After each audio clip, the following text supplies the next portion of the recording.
Welcome back to my YouTube channel. This is Andy Rabino TV Tech. Meron tayong ibabagi sa inyo tungkol sa ginagawa natin na Fuji Denso na washing machine, single tab, at ito ay swap wash. Ang kanyang model ay BWS 780, 7.8 kilograms. Ito yung kanyang kayang i-load sa kanya. So dito sa ating ibabahagi sa inyo, tungkol po ito sa pagko-convert ng wire ng ating timer, kasi ang issue ng washing machine na ito ay sira yung kanyang drain switch na may normal at gentle setting, at sira din yung kanyang timer na 6 wires. Ito 6 wires yung kanyang timer. Ayan o, may 6 na wire, at ang ating ipapalit, wala tayong ganito na uri, yung 6 wires. Ang nandito lang sa akin ay isang 5-wire na timer. At ayan na, nagawa ko na. Ibabahagi ko na lang sa inyo kasi ito ay nakakalito. Ang tanong, nalilito ka ba? So ito ay para sa iyo. Okay? So sa mga masters dyan ay normal na lang ito sa kanila. Okay? So bago natin ipagpatuloy, isa-shoutout muna natin yung mga taong palaging nagsa-shoutout din sa akin. Shoutout ko po yung aking kaibigan na si Inting Butingting sa pag-shoutout ng aking Andy Rabino TV Tech at Andy Rabino 2. At ganun din, shoutout natin si Master Kois dahil siya po ay nagsa-shoutout din sa akin.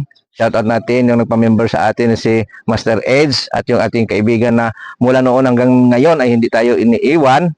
Walang iba kundi si Horseshoe TV. At ganoon din yung isang channel niya na si White Fairy. At ganoon din yung ating pamangkin na si Bolitrin, si Lods Bala. Yan, shoutout natin. At yung lagi din tayong sina-shoutout na si Sir Ricardo Bernardo.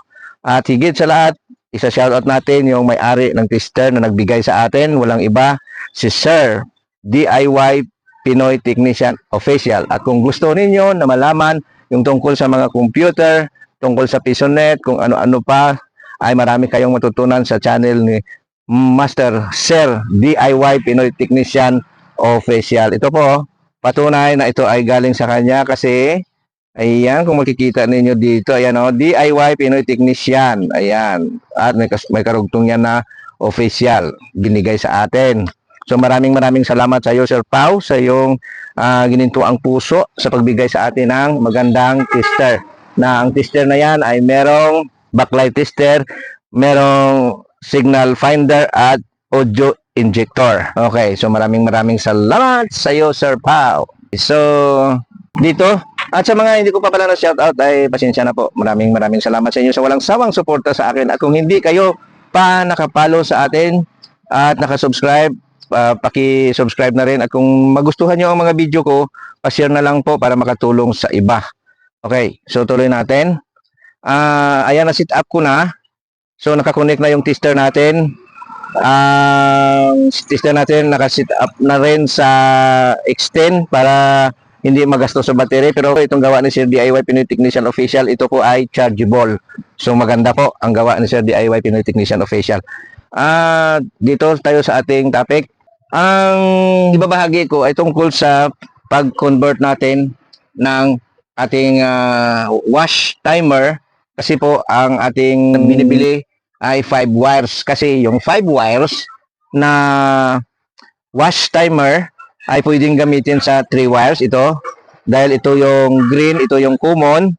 At itong yellow at pula, ito po yung kanyang forward at reverse na nakakonekta sa ating capacitor, motor capacitor.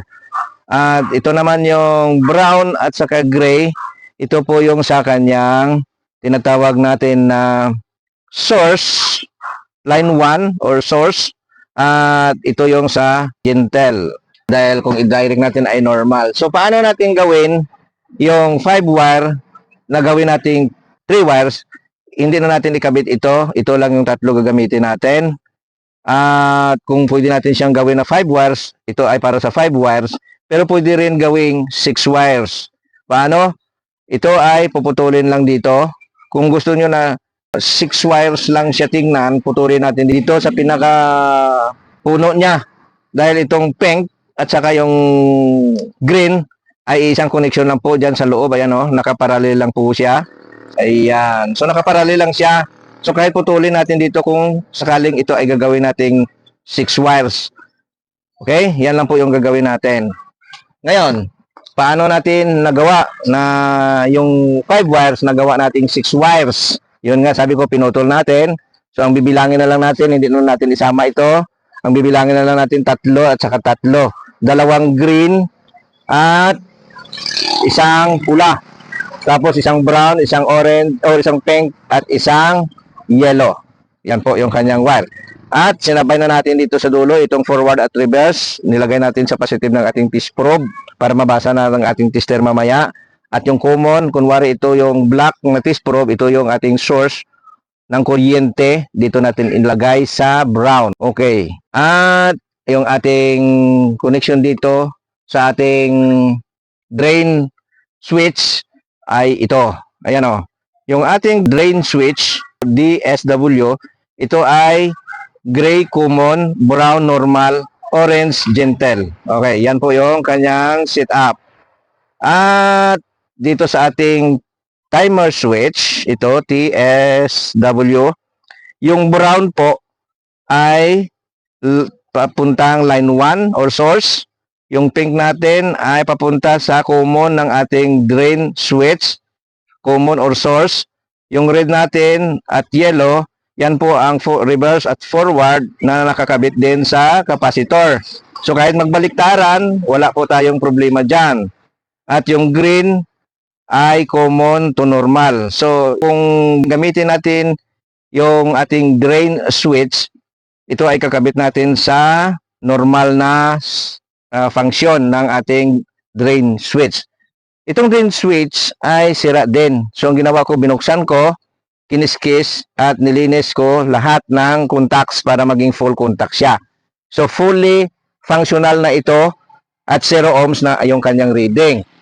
Ngayon, ito na yung ating sinasabi na itong brown ay sa source nang galing. Kunwari itong source at itong pink, ayan, itong pink, ito ay nakakonekta sa ating source. Ayan, papunta doon sa common kasi tatlo yan o, ayan o, tatlo. Ito yung common at ito yung gentle at yung kanyang normal. Okay. So, ipapakita ko sa inyo kung anong pinakaiba, bakit ko pa nilalagay itong normal at gentle. Kasi yung gentle, ginagamit, halimbawa, magagaan lang yung inyong lalabhan, like yung mga pang itaas lang, yung maninipis t-shirt, kung ano lang dyan, basta para sa mga magagaan, yan po yung ginagamit dyan. At yung normal po, ginagamit like mga pants, ay pwede doon. Okay, so pwede naman na normal ko na lang, pero ang gusto ko ay maibalik lahat dahil may paraan pa naman. Kung wala nang paraan, siyempre i-convert na lang natin yung 3 wires na lang. Pero dahil 5 wires yung meron tayo, kaya ginawa natin ng paraan. Okay? So, ulitin natin ha. Yung ating yellow at yung ating pula ay nasa, kunwari nasa motor na may capacitor. Okay, nandun na. Ngayon, ang atin na lang lilinawin kung gumagana ba yung ating gentle at normal. At saka, pag naka-drain, ay ito ay hindi gumagana, ito ay nag-off. Okay? Ngayon, ang ating kulay green na dalawa, kasi nagiging 6 na siya, di ba? 5. So, ang green natin ay 2 na. So, meron tayong green na number 2. Yan, ito 1 na green. Alright? So, ayan o, nagiging 6 na siya. Ayan, tingnan natin, 3 sa taas, 3 sa ibaba. Okay. Yung pinutol natin na green, ilalagay natin sa orange. Yung orange, ano yung orange? Yan po ay gentle. Yung isang green na mahaba ay nakalagay sa kanyang normal. Okay, itong kulay brown, normal. Okay. 'Di ba? At yung pink na nanggaling doon sa ating timer switch, ito, pink, ay nakapunta sa source. Ito sa kulay gray, sa common ng ating timer. Okay, ayan o.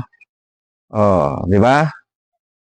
Malinaw ba? Ayan o. Screenshot na. 1, 2, 3, 4, go! Okay, ayan na. Itesting na natin ngayon. Kung wari ito ay nakakabit na doon sa washing machine. At kung wari, ito ay nakas-plug in na sa ating kuryente. Okay. Itong ating needle ng ating tester na pumipitik, yan o, yung tawag na needle, yan, i-connect muna natin. Ayan o, para makita nyo na yung ating tester ay gumagana dahil po gawa yan ng DIY Pinoy Technician Official. Ayan. So, kung wari, nakasaksak na sa kuryente, pagpaganahin na natin yung ating ginawa. I-on natin yung timer. Ayan. Nauna ang timer. Tapos, yung ating selector ng drain ay, ito ay, kunwari, ay naka-off. Okay. Ayan. Kasi, ano siya, nagkukonekta dito, dumidikit. Pag ginalaw natin. So, inayos natin. Ayan. Okay. Kunwari, naka-drain. Ayan, naka-drain ang setting natin.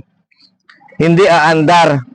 Kahit naka-andar yung ating timer, i-full natin ha. Ayan, naka-full ang timer natin. Naririnig nyo ba? Umaandar? Oh, di ba? Umaandar siya. Ayan oh. Oh, umaandar. Ilapit natin yung microphone natin.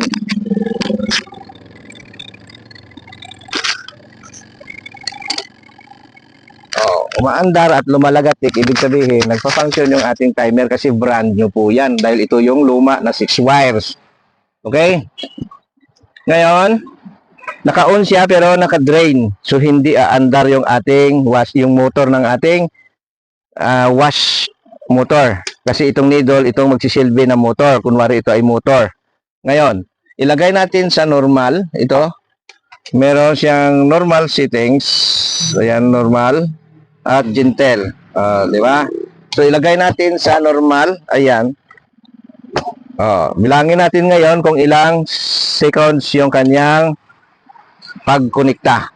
Kunwari, pagpitik nito, umikot yung motor. Ngayon, bibilangin natin. 1, 2, 3, 4, 5, 6, 7, 8. So, 8 seconds yung kanyang pag-andar ng ating motor. Nung infinite, ayan, ibig sabihin po, nag-change o nag-stop yung motor at mag-reverse. So, pagpitik uli, yun yung reverse kasi sinabay ko ang dalawa dito, di ba? Kasi kung hindi natin isasabay ganito, yan o, mangyayari. Ayan o. O, di ba? Pagpitik, yan, ito siya o, yan o. Bibilangin natin 8 seconds, tapos yan. Tapos pagpitik uli, 1, 2, 3, 4, 5, 6, 7, 8. Yan. Tapos lipat natin dito sa kabila. 1, 2, 3, 4, 5, 6, 7, 8. Ayan. Ganyan po yung kanyang function. Naglilipat-lipat siya, nag-forward reverse. Ngayon, ilagay natin sa gentle.